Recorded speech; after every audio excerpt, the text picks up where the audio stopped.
To give us more details, I'm joined on the line now by Zambia's High Commissioner to South Africa, Muyeba Chikonde. Good to have you with us today, Muyeba, and no doubt our condolences do go out to you and your countrymen with regard to the passing away of the statesman. We've heard the statements and the character of the late president being described as someone with a sharp tongue. King Cobra was his nickname.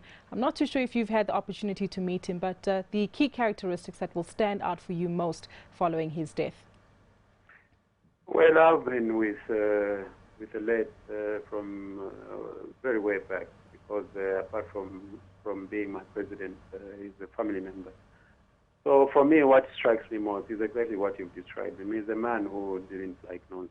I mean, he's a man that has set very high standards for Zambian politics and the development agenda for the country. He's a person who's very, very down to earth. I mean, he's the most down to earth president ever. I think following after Kaunda, and we are going to miss him for that, really. You mentioned that he set up high standards from a political as well as an economic perspective. What have these standards been? The standards have been quite high, because you see, immediately when he was campaigning after winning elections in 2011, he has set goals of transformation, and then those goals can actually be seen right now.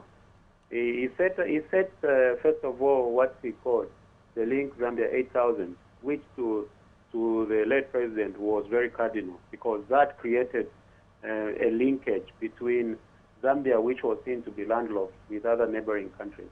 So the whole idea was to ensure that goods that are coming from South Africa can pass through Zambia very, very easily up to DRC without having problems.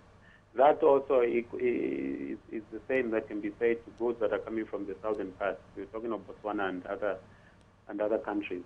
So all the road networks were done. We're talking about interlinking countries and also within the country. And in addition to that, he embarked on the construction of universities in each of the 10 provinces, and also we've already started with 3. So you could see that he started on a very high standard of development. You are based in South Africa, but your interactions with fellow African leaders, has the response been something that you might applaud? Sorry, I didn't get that. The response from other African leaders, has this been something that you might be able to applaud? Towards the death of our president? That's correct. Yes, well, we have received a lot of condolences from our brothers and sisters, and I think we are in solidarity with Africa, and I know it will be great to miss, because he made a lot of contribution to most of the meetings that Africa had, and we hope that he will be remembered in his own right. Muyeba, just to close off with, all eyes are no doubt on Guy Scott, someone who has confirmed that he is the acting president in his role. The next 90 days before Zambians head to the polls to choose their next president, what are you anticipating the environment will be like? Will there be some calm from a political perspective, or will there be some power struggles taking place? I suspect that Zambians will continue to be as calm as they always are, very peaceful and patriotic.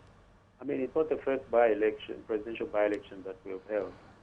So I don't see any power struggles within the party, because they were resolved before the demise of our president. And I see that the Patriotic Front is still a very strong contender in this, because of the high development agenda that it has set. And I still feel that the country will still maintain its cohesion. And I also want to call for calmness. And this is a period where everyone understands that individual interests come beyond what is important now is the national interest and not individual interest.